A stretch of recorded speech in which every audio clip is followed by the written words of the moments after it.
뉴스 비하인드 오늘 세 꼭지 다루게 될 주제 중에 첫 주제는 권영진 전 대구시장 소식입니다. 내년 총선에서 대구에 출마할 가능성을 시사했는데요. 이 얘기 먼저 다뤄보겠습니다. 먼저 인사부터 하시죠. 천영길 뉴스민 기자 나와 있습니다. 어서 오십시오. 안녕하십니까. 이태우 대구 MBC 기자 나와 있습니다. 안녕하십니까. 자, 우선 천 기자. 네. 권영진 전 대구시장 언론과 공식적인 석상에서 만난 것이 거의 1년 3개월 만인데요. 추석 바로 앞두고 있는 상황입니다. 나름대로 의미가 있는 것 같은데 뭐가 있을까요? 네, 아마 다들 예상하실 겁니다.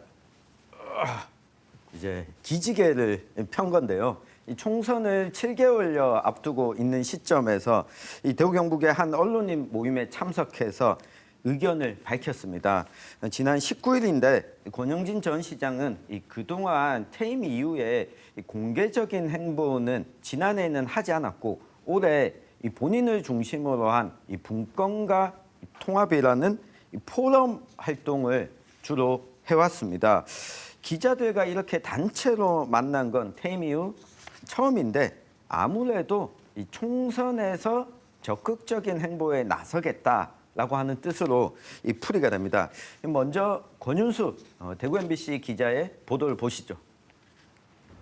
권영진 전 대구시장이 대구 경북 언론인 모임인 아시아포럼 20일 초청 토론회에서 내년 국회의원 선거에 나설 뜻이 있다고 밝혔습니다. 자신에 대해 장관 등 내각에 입각할 것이라는 다양한 설이 있었지만 임명직보다는 선출직에 어울린다고 스스로를 평가했습니다. 고향인 안동 출마설과 관련해서는 안동에 가겠다고 한 적이 없다면서 대구시장을 8년 역임했기 때문에 대구에 출마하는 것이 정도라고 밝혔습니다. 분명히 말씀드릴 수 있는 것은 다른 곳에 가서 출마하지 않는다. 출마한다면은 반드시 대구에서 할 거다라는 건 분명히 말씀을 오늘 드리겠습니다. 그러면서 대구 정치는 12명의 국회의원이 원팀을 이뤄야 변화할 수 있다며 원팀 정치의 구심 역할에 자신이 적임자라고 의욕을 보였습니다. 우리나라 저출산과 고령화에 대해 지역 간 양극화, 수도권 공화국이 낳은 재앙이라고 평가하면서 정치권이 이 문제에 대해 진지하게 고민하거나 해결하려는 노력을 하지 않는다고 비판했습니다. 자신이 국회의원이 됐을 때 역점적으로 추진할 과제임을 암시한 겁니다. 이 수도권 공화국으로 가고 있는 대한민국의 암울한 미래에 대해서 이게 발벗고 나서거나 여야 간에 정말 머리를 맞댄 진지한 고민과 해결책을 찾는 노력은 없습니다. 출마할 지역구로는 여러 곳이 거론되고 있습니다. 홍준표 대구시장 취임 후 중단된 대구 신청사의 달서구 건립 사업을 마무리 짓기 위해 달서구 병에 나올 것이란 관측이 나오고 있습니다. 또 자신이 주축이 돼 창립한 포럼의 사무실이 위치한 수성구 을 지역구와 재선 국회의원이 잘 배출되지 않는 중남구도 꾸준히 거론됩니다. 권 전 시장이 대구 어느 지역구를 선택할지는 조만간 보여주겠다고 밝혀 추석을 전후한 행보에 따라 구체화될 것으로 보입니다. 네, 권영진 전 시장은 개헌을 통해서 수도권 공화국을 해체하자라는 제안도 했고 지역 균형 발전과 지방 분권을 이루면서 이것을 하기 위해 국회를 양원제로 바꾸자고도 제안했는데 방금 했던 이야기 모두 지방자치단체장이나 임명직 내각으로는 할 수 없는 일이죠. 이 국회의원이 되어서 들어가야지만 할 수 있는 일이기 때문에 이 의지를 좀 보여준 게 아닌가 싶습니다. 네. 방금 봤던 권윤수 기자 보도 보면 여러 가지 권 시장이 어디에서 출마할지에 대한 예측들이 나오는데요. 그동안은 고향 안동일 것이라는 추측도 많았었는데 이태우 기자. 네. 이 정도면은 거의 대구를 확정하는 정도의 수준 아닌가요? 그렇다고 봐야 할 것 같습니다. 금방 들었듯이 권영진 대구시장은 자기가 대구시장을 8년 동안 했기 때문에 정치를 한다면 대구에서 하는 것이 도리다라고 했습니다. 분명히 말씀드릴 것은 다른 곳에 가지 않는다. 출마를 한다면 반드시 대구에서 한다라면서 지금까지 나왔던 고양 안동 출마선을 완전히 배제했습니다. 그럼 문제는 어디에서 할 것이냐의 문제가 남는데요. 권 전 시장은 여기에 대해서는 자세한 이야기를 하지 않았습니다. 그 현역이 아닌 사람들 가운데서 출마 선언을 자기가 제일 먼저 하는 것은 적절치 않다고 밝혔습니다. 그러면서 앞으로는 말이 아니라 행동으로 보여주겠다고 했습니다. 출마할 곳에 선거 사무실을 차리고 또 사람들을 만나고 선거운동을 할 것이라는 말이죠. 네, 이게 권 시장의 장점이자 단점이 될 수 있습니다. 명분으로만 본다면 대구시장 재선을 역임했기 때문에 이 대구 12개의 지역구 어디에 출마해도 이 명분이 있을 수가 있습니다. 이 단지 재선을 한 전임 시장이 출마 7개월 전부터 특정한 곳에 가가지고 운동을 하게 되면 이것도 약간 모양새 빠지는 일이 될 수가 있거든요. 여러 가지 견제를 받을 수도 있기 때문에 이 지역구를 특정하지 않고 입장을 밝힌 건데 이게 또 단점으로도 작용하는 게 아니 특정 지역을 염두에 두지도 않으면서 자꾸 시간 끄는 게 간 보는 것 아니냐 이런 이 비판이 나올 소지도 있기 때문에 여러 상황에 좀 놓여 있다고 볼 수 있겠습니다. 네. 청 기자. 네. 그런데도 여러 얘기가 나오고 있지만 그런 와중에도 달서구 이야기가 자주 나오지 않습니까? 달서구는 권 시장이 재임 시에 본인의 가장 큰 치적 중에 하나라고 생각하는 대구시청 신청사 이전 사업을 추진했던 곳인데 그 예정지였죠. 근데 지금 건립이 굉장히 지지부진함을 면치 못하고 있는 것으로 보이는데 그래서 이게 자꾸 언급이 된다면 뭐 보기에 따라서는 홍준표 시장에 대한 약간 불만이 있는 게 아닌가 이렇게 보는 시각도 있을 수 있을 것 같은데. 네. 그래서 저도 질문을 제가 이날 이 질문을 했습니다. 3대 과제를 해결했다. 이 권영진 전 시장이 임기 중일 때 이 자랑처럼 이야기했었습니다.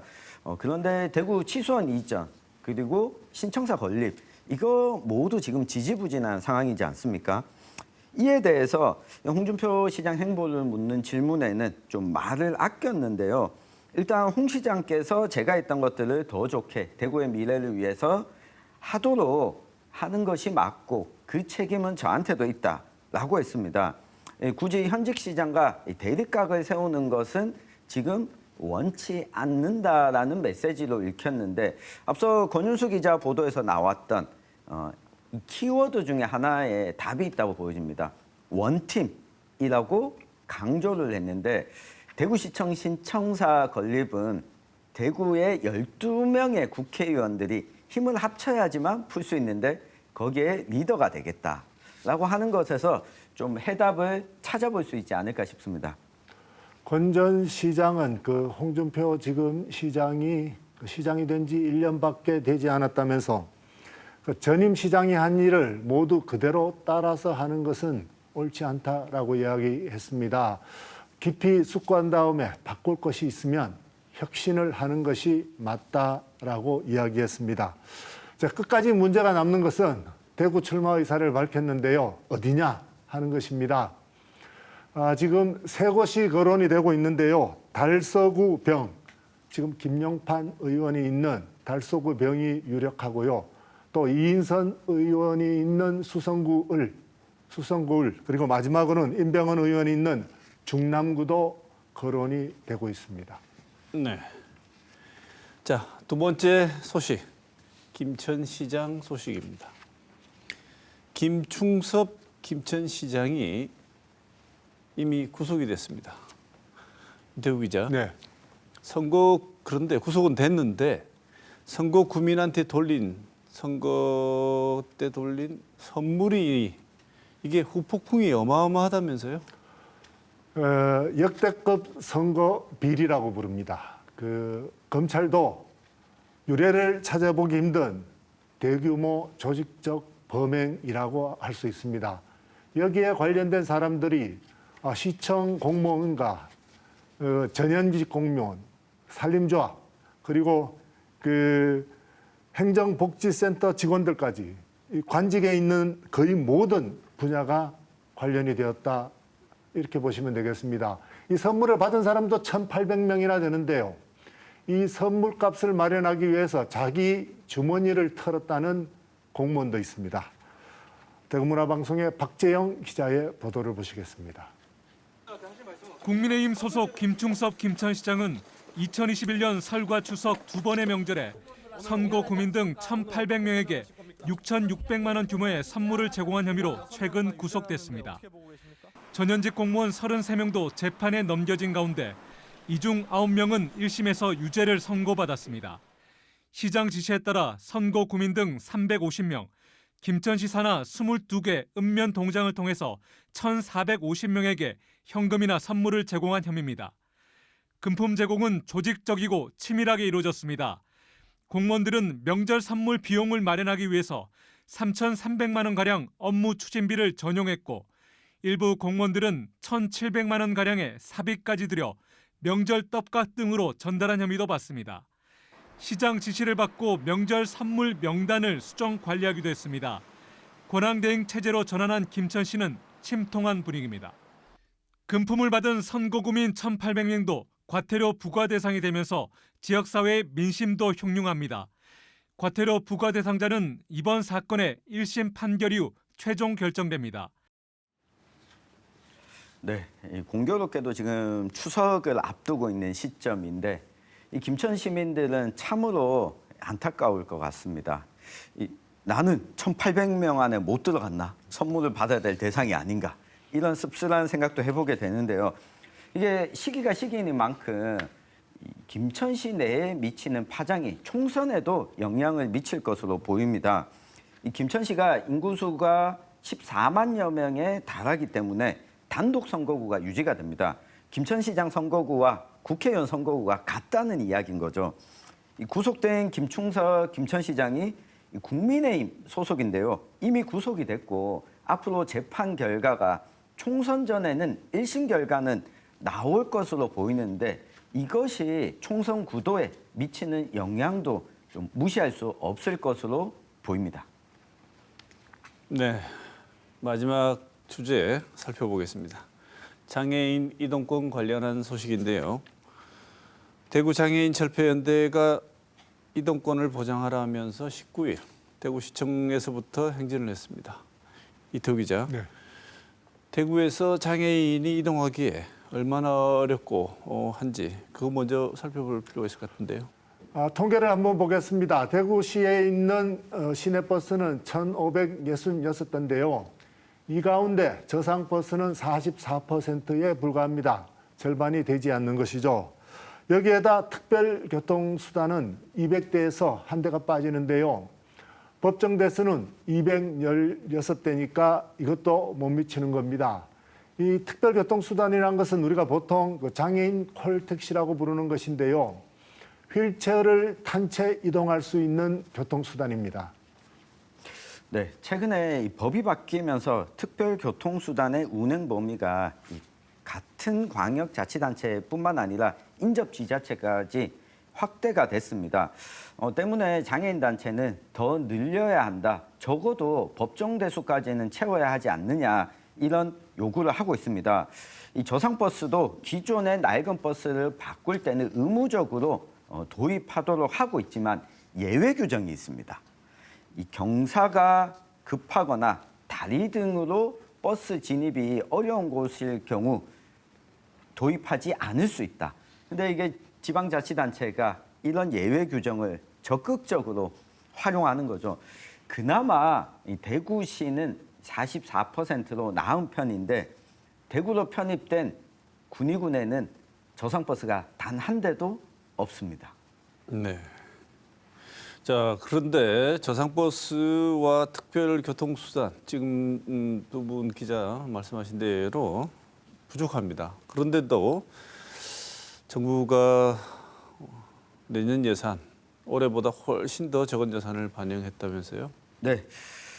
대구시가 내년도에는 특별교통수단 21대를 추가적으로 도입할 예정입니다. 지금 정부에서 편성한 예산을 보면 특별교통수단에는 예산이 조금 증액이 된 반면 이 저상버스는 올해 예산보다 많이 떨어진 예산안을 편성했습니다.